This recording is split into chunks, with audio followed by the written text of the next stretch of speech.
Last episode, Zara Mensah walked into rooms that had already decided she didn't belong there. 17 investors looked at a $168 billion market opportunity, a working algorithm, millions in pre-launch demand, and still said no. Not because the science was weak. Because the founder didn't fit the pattern they were used to funding. But while the industry was busy underestimating her, Zara and Dr. Priya Nair were building something far more dangerous than a beauty brand. They were building proof. Proof that women with darker skin tones had been systematically ignored by beauty tech for decades. Proof that the market wasn't niche, just neglected. And proof that when products are finally built from the underserved baseline up, people notice. What began in a bathroom laboratory became a global movement. 250,000 users. A patented technology no competitor could replicate. A peer-reviewed accuracy rate the industry couldn't argue with. And then came the moment everything changed, the LUMÄ Diversity Index, a public ranking exposing which billion-dollar beauty companies were actually serving women of color, and which ones weren't. The report spread across the industry in days. Boardrooms panicked. Executives responded. Investors started paying attention. And somewhere inside one of the largest beauty conglomerates in the world, somebody made a decision. Because once an industry realizes it can no longer ignore you, the next thing it usually does is try to stop you. Beauty Mondial, episode a Paris-based conglomerate with $14 billion in annual revenue, launches SkinMatch, an AI skincare personalization platform with a $40 million marketing campaign and celebrity partnerships across 12 countries. The press calls it the LUMÄ killer. Zara reads the launch coverage on a Sunday morning. She puts her phone down. She picks it up again. She reads the SkinMatch technical spec sheet. Then she calls Priya. She says, their algorithm was trained on standard Fitzpatrick 1-3 baseline data. Priya says, I saw. Zara says, they built a better-looking version of the same broken thing. Priya says, yes. Zara says, good. Get me the accuracy comparison data. The comparison takes 10 days to compile. It is not close. Zara publishes a side-by-side independent accuracy audit, LUMÄ versus SkinMatch across all 6 Fitzpatrick skin types. The results are submitted to a peer-reviewed journal before they are shared publicly. LUMÄ accuracy across Fitzpatrick 4-6, 93.7%. SkinMatch accuracy across Fitzpatrick 4-6, 61.2%. The gap is not a product flaw. It is a design choice, the choice to build from one kind of skin and hope the rest fit. The paper is published. Beauty Mondial's PR team issues a response calling the audit commercially motivated. Zara's response is 4 words in a public post. The data is peer-reviewed. The post is shared 180,000 times. SkinMatch's App Store rating drops 1.4 points in 8 days. An anonymous industry blog post, later traced to a communications consultant employed by 2 LUMÄ competitors, questions Zara's scientific credentials, describes LUMÄ as activist-driven rather than science-driven, and suggests the LUMÄ index is a PR exercise masquerading as research. Zara reads the post at 6 a.m. She does not respond that day. She does not respond the next day. On day 3, she publishes a 2,000-word essay titled, On What Counts as Science. It is the most widely read piece ever published by a beauty tech founder. It cites the BJD study, the patent filing, the version 3.0 training methodology, and, in the final paragraph, the names of the 17 investors who said no, and the specific reasons they gave. She does not accuse anyone. She simply documents everything. The anonymous blog post is deleted 4 days later. One of LUMÄ's Series B institutional investors attempts to assign their board seat to a white male partner, the third in the firm's history to hold the role, citing operational continuity. The board diversity clause is invoked. The firm's legal team argues that the clause is aspirational rather than binding. Zara's legal team argues it is precisely binding and was signed as such. The dispute goes to a single arbitration session.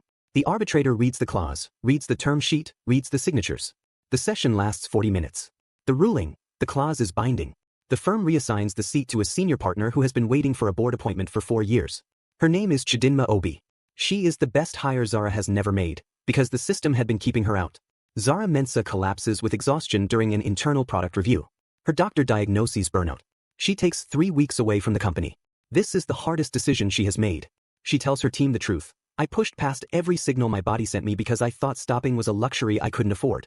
I was wrong, and I want you to watch me be wrong publicly so none of you make the same mistake. She posts about the 3 weeks, not performatively, not as a brand moment, but because she believes the culture of founders don't break is killing people she knows. The post receives more responses than anything she has ever published. The most common message, thank you for saying this out loud. She reads every one. Priya runs the company for 3 weeks. The company runs fine. Zara returns from 3 weeks away with one structural change. She appoints Priya Nair as co-CEO. The decision is not a concession. It is the most strategic thing she has ever done. The announcement generates 2 types of coverage. The business press calls it a leadership restructure under pressure.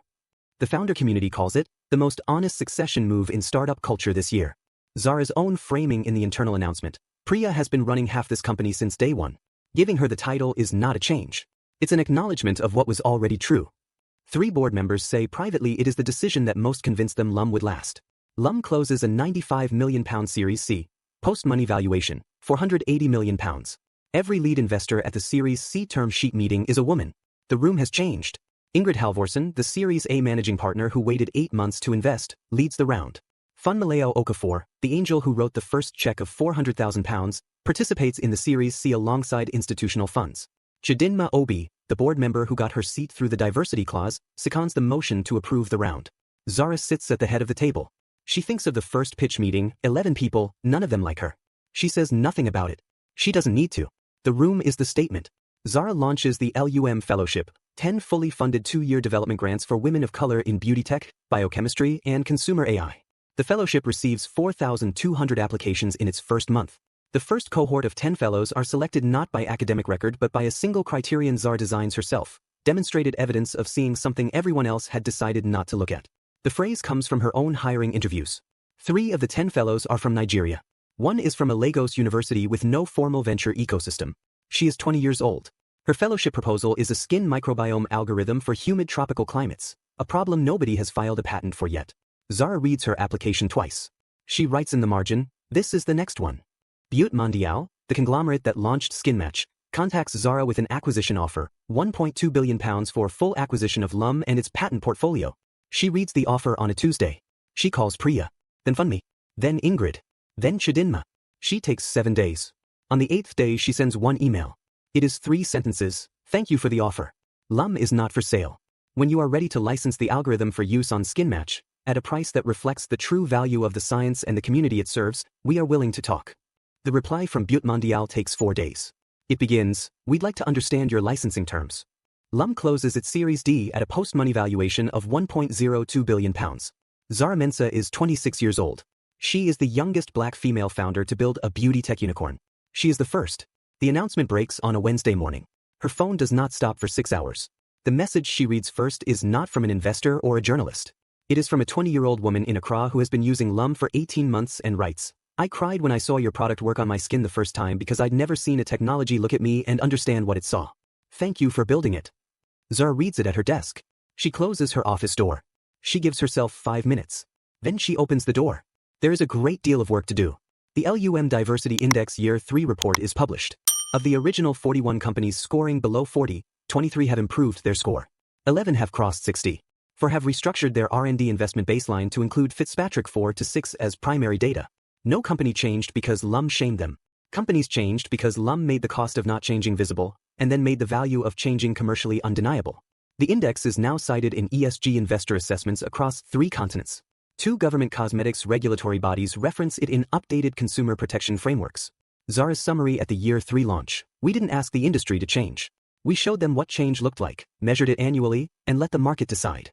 The market decided. Dr. Abina Mensah, dermatologist, Lagos, Zara's mother, has referred LUME to every relevant patient for 2 years. In her clinic's consultation room, the LUME app is standard equipment. She tells a journalist for a profile piece, "I spent 20 years telling patients their skin was underserved by science.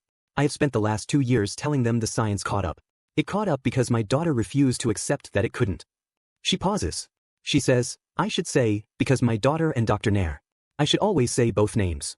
The journalist writes down both names. Zara reads the profile. She calls her mother. The call lasts 1 hour and 40 minutes. She does not take notes. Some things you just keep. The files are labeled The Record, 19 investor rejection reasons, 17 past pitch meetings, the hostile blog post, the arbitration ruling, the 3-week burnout, the acquisition offer she declined, is kept in a locked drawer in her office. She has not looked at it in 8 months. She does not open it for motivation. She does not open it for validation. She keeps it because she believes that the most dangerous thing a successful founder can do is forget what it costs to build something the world wasn't ready to fund. She tells the LUME Fellowship cohort at their orientation, "Keep your receipts. Not to show people.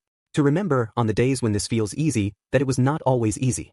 And that easy is not the point." 3 of the 10 fellows write that sentence down. 7 already knew it. A 19-year-old woman in Accra downloads LUME for the first time. The app scans her skin in 8 seconds. The recommendation is accurate. The formulation is personalized. The product ships in 4 days. She has never in her life used a beauty product built with her skin as the starting point. She does not know the founder's name. She does not know about the 19 pitch meetings, the bathroom lab, the accuracy war, the arbitration clause, or the locked file. She knows one thing: this product sees her. Somewhere in London, the algorithm that made that possible is processing 12,000 new scans today. The woman who built it is in a meeting about the next version. She will build the next version the same way she built the first, starting with the skin that the industry decided it could afford to ignore. She has decided it cannot. Zara Mensah walked into 19 pitch meetings that weren't built for her. She was 23 years old, armed with a $168 billion market opportunity, a peer-reviewed algorithm, and a co-founder with a patent. 17 of those rooms said no. Not because she was wrong. Because they had decided, long before she arrived, what kind of founder was worth believing in. Here is what they missed. Zara wasn't asking for their belief. She was building proof. And she kept building, through the bathroom lab and the supply chain recall, through the burnout and the boardroom clause and the acquisition offer she turned down in 3 sentences, until the room she walked into looked completely different from the one she started in. That room didn't change by accident. It changed because she made it impossible for it not to. If this story made you think differently about what gets funded, what gets built, and who gets to be in the room where it happens, then you belong here. Subscribe to the Don Film Vault. Because we don't just tell stories of people who rise fast. We reveal what it actually took to get there, what they risked to stay there, and what the world looked like before anyone believed they could. This is the Don Film Vault. We don't just tell the story. We tell the truth of it. See you in the next one.